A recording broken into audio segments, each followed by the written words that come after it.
বিসমিল্লাহির রহমানির রহিম। দেখবেন মেয়ের মারা, বাবারা, মেয়ের আত্মীয়-স্বজনরা মেয়ের স্বামীর সাথে মেয়ের ভালো সম্পর্ক দেখলে কত খুশি হয়, আনন্দ লাগে, দোয়া করে।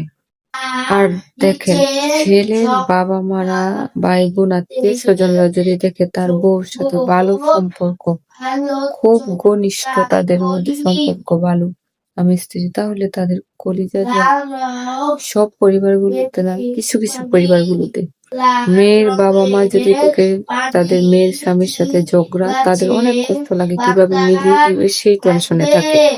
আর ছেলের পক্ষ থেকে বিশেষ করে ছেলের মায়েরা, বোনেরা, বিশেষ করে মায়েরা যদি দেখে বউর সাথে ঝগড়া, তাহলে শয়তান যেমন কোন একটা সুযোগ পড়ে যে জাপ মারে, তেমনি স্বামী স্ত্রীর মাঝে এসে দাঁড়ায়, বউর নামে ছেলের কাছে বদনাম করে তাকে আরো দূরে রাখে।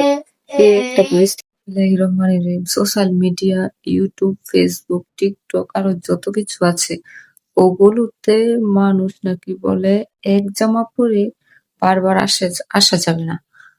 আসলে যারা দর্শক আছে তারা যে এইসব কথাগুলো বলে, যারা অভিনয় করে কথা বলে, এগুলো সামনে এসে মানুষকে দেখায় যে কোনো ভিডিও, তারা কি কাপড়ের বিজ্ঞাপন দিচ্ছে যে বারে বারে এক একটা ড্রেস পাল্টে পাল্টে দেখাতে হবে আমি অত বড় লোক, এত কিছু আছে?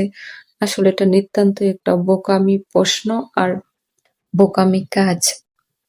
আপনার যে কিছুই থাকুক বা না থাকুক, একটা জামা থাকুক, এটা নিয়ে আপনি আপনার ট্যালেন্ট, প্রতিভা, মানুষের উপকারে আরো আছে কত কিছু ভিডিও, এগুলো দেখান, এগুলোই আপনার জন্য যথেষ্ট। কাপড় বারে বারে কোনো পোশাক দেখাতে হবে, এটা কোনো কথা না।